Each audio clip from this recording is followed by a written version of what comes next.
Hello, I'm Neil Whelan, and welcome to the Wesleyan Podcast. In this episode, brought to you by Wesleyan Financial Services, Regional Manager Simon Cosgrove talks to Mike Blenkham from accountancy firm UNW about why it's important for dentists to understand the goodwill value of their practice and why it's one of the biggest assets they have. Before we get on with it, this is the reminder that this podcast is for information only and doesn't provide financial advice. But if you do need to talk to someone about your finances, I'll be back at the end to tell you how to get in touch with us. And with that, I'll hand you over to Mike. And first up, Simon. So firstly, let's just consider, Mike, why do you think it's important that dental practice owners understand goodwill values? Well, I'm massively passionate about dental goodwill values. I'm a member of NASDL, which is the National Association of Specialist Dental Accountants and Lawyers, and I am responsible for preparing quarterly goodwill surveys and data on behalf of NASDL. So why is it important to dentists? Well, very generally speaking, for a dental practice owner, the largest asset they have is the goodwill value of a business. It isn't like a manufacturing business where it could be all the equipment and tooling. For dentists, it is the goodwill, which is the large part of the value of their business. Having a knowledge of what their goodwill value is important for retirement planning. It's important for refinancing. It's important for restructuring as well, because it does have an impact if you are looking at changing from being a sole trader to a partnership and into a limited company. It is very important to know what the value of your goodwill is, because actually that can have a big impact on tax planning for any big structure changes, as well as the usual retirement planning and how much cash you're going to receive on sale. Yeah, and from a financial planning perspective as well, restructuring and everything else on the limited company side of things, where we come across it most is probably firstly for people who are going to reach retirement and sell the practice and use that as part of their income and capital, part of their retirement plan. But also for those, unfortunately, who don't reach retirement, so protecting the practice, because there's this value within the practice. From a financial planning perspective, it's important that we take account of it. If we've got two practice principals, for example, there's a value that each of them have. If one of them unfortunately dies whilst they still own the practice, then their family is entitled to that value. So we need to take account of that when we look at protecting the practice, making sure there's enough money available to pay the family so the practice is not financially disadvantaged by the death and can continue.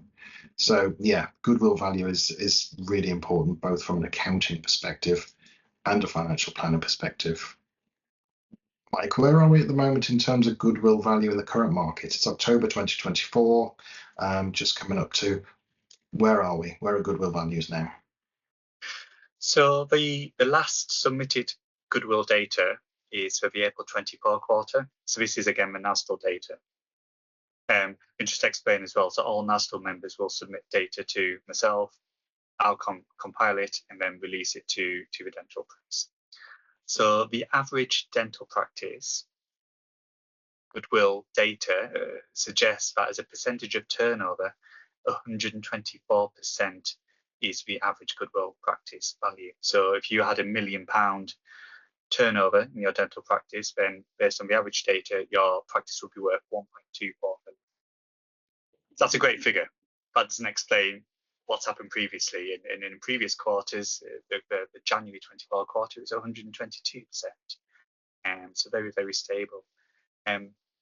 It's completely different to what it was last year. And values last year were more like 150% turnover. So what we're seeing is a reduction in value of dental practices. Lots of reasons why. It's been widely publicised what's happening in the corporate market with mergers, particularly Dentex and Portman. That does have an impact on what other corporates are willing to pay, because essentially there's less competition. If your practice is likely to be bought by an independent, they've also been hampered as well in respect of interest rates, additional wage costs, basically higher inflationary costs.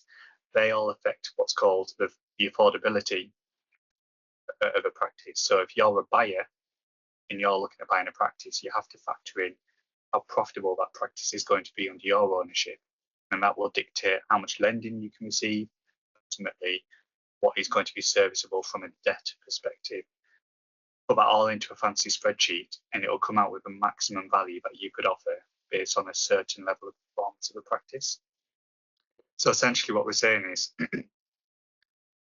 for fixed revenue, because there's increasing costs and increasing interest rates, it has hampered how much people can pay for practices, and that is added to that reduction in practice values. So for such an intangible asset, it's something that's vital in everything, isn't it, as far as a practice is concerned? Absolutely, yeah. It is the bread and butter. It is the core element of a dental practice. It is that goodwill. It's the return in patients. It's that income that you can derive from a given patient list.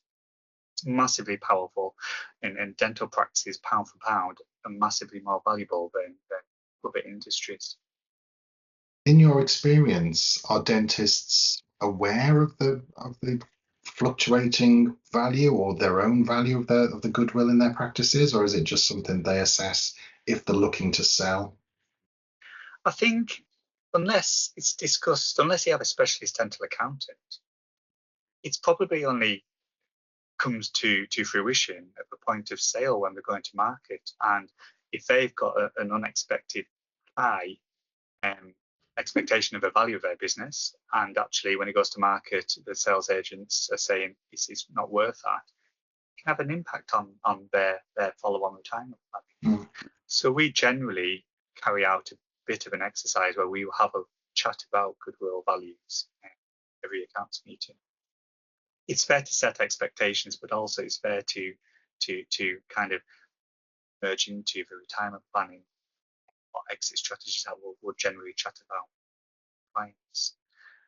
Going back to how well they know it, it is widely publicised. Again, we release data on a quarterly basis. It is in the dental press.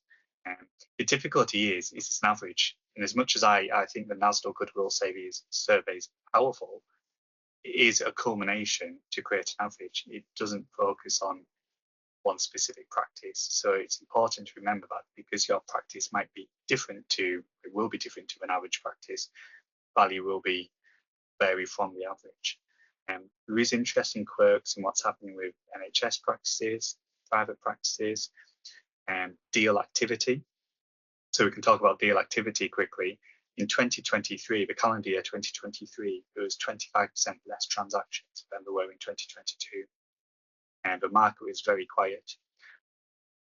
Luckily and helpfully and positively, activity is increasing this year in the 2024 calendar, which is massively powerful.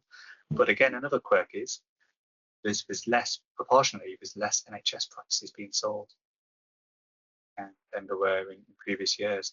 Now, there's various reasons for that, and again, I won't go into the details of them right now. But actually, there's more NHS to private conversions, so therefore, statistically, there's less NHS practices available to be sold. So you do have to be careful how you interpret the data, and that's why it's important to take advice from somebody who understands the industry. So we've considered how they've changed over the last year and where they are now.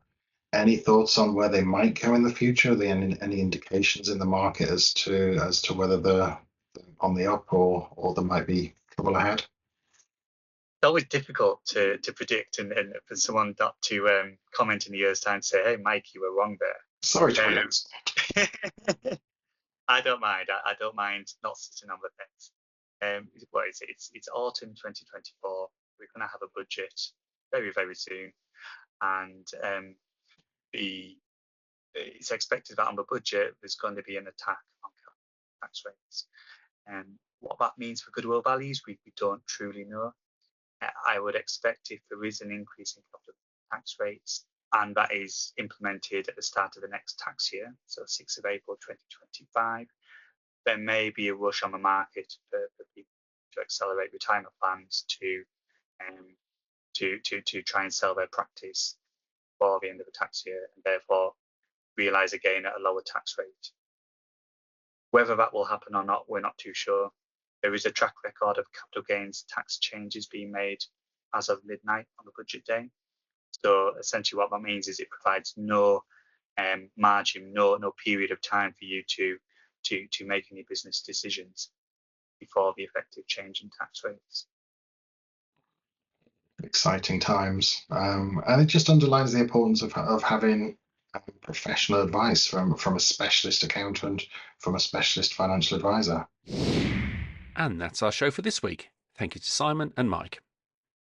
If you are looking for expert financial advice for you or your practice, go to wesleyan.co.uk, where you can book a no-obligation appointment with one of our specialist financial advisors. As for finding out about Wesleyan more generally, you'll find us on Twitter, Facebook, Instagram, and LinkedIn. And if you found the podcast useful, you can like and subscribe to us on all the usual platforms, as well as find us on YouTube, where there's a whole library of videos covering a wide range of financial planning topics. But that's it for now. So until next time, thanks for listening.